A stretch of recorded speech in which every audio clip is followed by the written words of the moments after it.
Olá, amados e queridos, mais uma vez eu aqui, trazendo um pouco do conhecimento da Palavra de Deus para o coração de cada um de vocês. E hoje eu quero falar um pouco sobre as promessas de Deus na tua vida e aquilo que Deus te deu, nada nem ninguém há de te tomar. Eu quero usar um texto para vocês que a princípio não parece ter muito a ver com o assunto que eu quero abordar, mas é um texto que eu vou explicá-lo um pouco e vocês vão de entender o porquê o texto tem a ver com o tema. Deus falou a Jeremias o seguinte, está no livro de Jeremias capítulo 1, versículo 5. Antes mesmo de te formar no ventre materno, eu te escolhi. Antes que viesses ao mundo, eu te separei e te designei para a missão de profeta para as nações.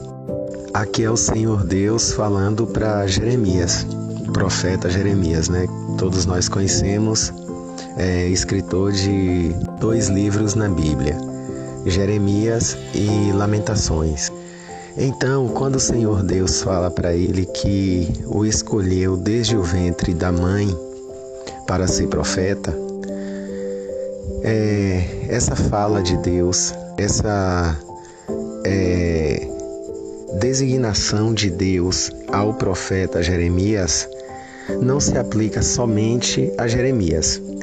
Ele explicou isso para Jeremias, pois estava passando a mensagem para o profeta que ele havia sido escolhido desde o ventre da mãe para que fosse profeta das nações, assim como até hoje nos baseamos muito em Jeremias. Por isso que ele fala de todas as nações. Então, quando o Senhor Deus ele fala que desde o ventre da mãe ele escolheu Jeremias, desde o ventre da mãe ele escolheu cada um de nós. Antes que fôssemos formados, como o salmista Davi vai dizer, como o apóstolo Paulo em alguns momentos no Novo Testamento vai também dizer, antes que fôssemos formados no ventre de nossa mãe. Então, o que eu quero dizer para vocês com esses textos bíblicos é o seguinte: aquilo que Deus preparou para ti, aquilo que Deus tem para te entregar, só pertence a você. Pois a própria Bíblia, a palavra de Deus, diz o seguinte: Deus não é homem para que minta, nem filho do homem para que se arrependa. Quando Deus faz uma escolha em nossas vidas, quando Deus escolhe algo para nossas vidas, Ele sabe tudo da maneira correta, como vai se encaixar, como vai ser, por que aquela escolha e por que Ele está predeterminando aquela situação em nossa vida, aquela escolha que Ele fez em nossa vida, seja ela qual for. Às vezes nós nos confundimos, a gente não entende o porquê. Deus, por que isso? Por quê? E muita gente por aí está dizendo que perguntar, que questionar a Deus os porquês é errado, é pecado. Não, não é pecado. Porque Deus entende a nossa limitação humana. Se por que perguntar a Deus por que fosse pecado, Cristo teria pecado, porque Ele perguntou na cruz: Deus, meu Deus, por que Tu me desamparou? Então existe 2 porquês. Existe o porquê da dúvida humana e existe o porquê do questionamento, do debate. Quando a gente pergunta a Deus por que o Senhor escolheu isso aqui na minha vida, tem que ser o porquê da dúvida, da minha limitação humana. Se eu perguntar a Deus por que isso aqui, em tom de debate, em tom de discordância com Deus, aí sim é pecado. Então, sempre que formos perguntar a Deus por que Deus essa escolha na minha vida, a gente deve perguntar com tom de dúvida humana, de limitação humana. Deus, eu não estou entendendo o que o Senhor quer com isso. Eu não estou entendendo, esclarece, abre minha mente, abre minha visão e vamos para frente.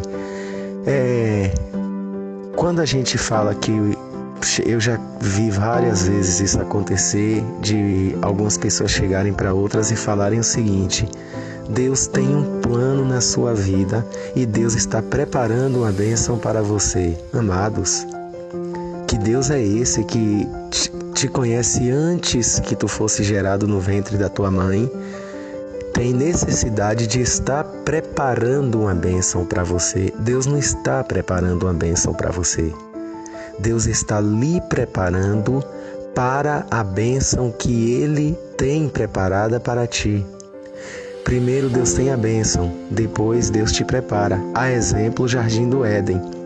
Muitas pessoas já me perguntaram por que Deus deixou para criar o homem no 6º dia, que foi o último dia da criação, porque no 7º Ele descansou, né? Aí a minha resposta é simples e bem fácil de compreender.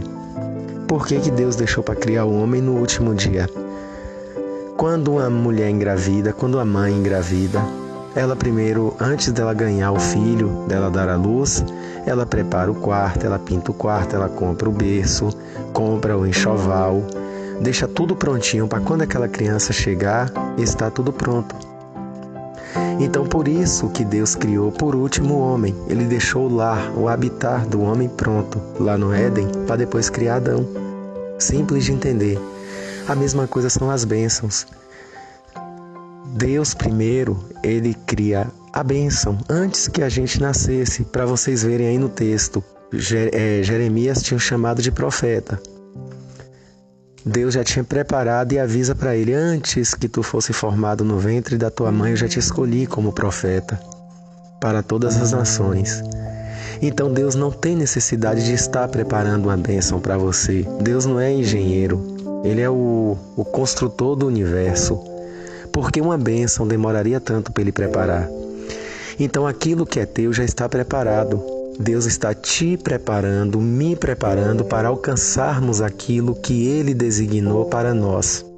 Deus está nos moldando. Aí eu vou para o livro de Tiago, que ele diz lá o seguinte: tudo que for, a gente não recebe porque não sabemos pedir. Pois tudo que pedires a Deus, que seja para a honra e glória de Deus. Então assim, às vezes eu estou até pedindo a bênção certa, algo que Deus quer realmente me dar, mas eu ainda não estou preparado, porque quando Deus me der, pode estragar, pode me estragar, pode me tornar nariz em pé, pode me tornar arrogante, prepotente. Aí Deus primeiro vai me transformar, vai trabalhar em mim. Aí porque Deus trabalha em mim Deus tem que trabalhar e não na bênção, sendo que seria mais fácil produzir a bênção do que trabalhar em mim. Porque eu tenho livre-arbítrio. E Deus não me obriga. Deus não me força a me moldar o padrão que Ele quer. Ele vai me dando chances, oportunidades, possibilidades e conhecimento para eu me moldar ao que Ele quer me entregar. O sapato de uma pessoa, por mais que calce o mesmo número, nunca vai ser confortável no pé de outro. Lembra o exemplo de Sarai, na época ainda Sarai, não Sara, e Abrão, não Abraão? Quando o rei Faraó, o rei do Egito, Faraó, foi tomar Sara como mulher, Deus falou para ele: se tu tocar nessa mulher, toda a tua terra cairá em desgraça. As mulheres serão inférteis, as lavouras não produzirão. Eu aniquilarei o Egito. Não toca nessa mulher, porque essa mulher pertence ao meu servo. Então, o que é teu, o que é de alguém, não vai servir a outra pessoa. Nunca vai servir a outra pessoa.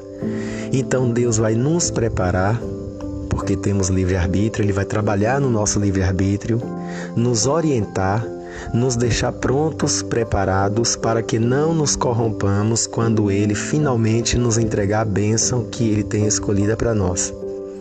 Então eu espero que vocês tenham compreendido, que fique bem claro. Um beijo no coração de todos, um forte abraço e que o Espírito Santo do Senhor abençoe a vida de cada um de vocês. Fiquem com Deus.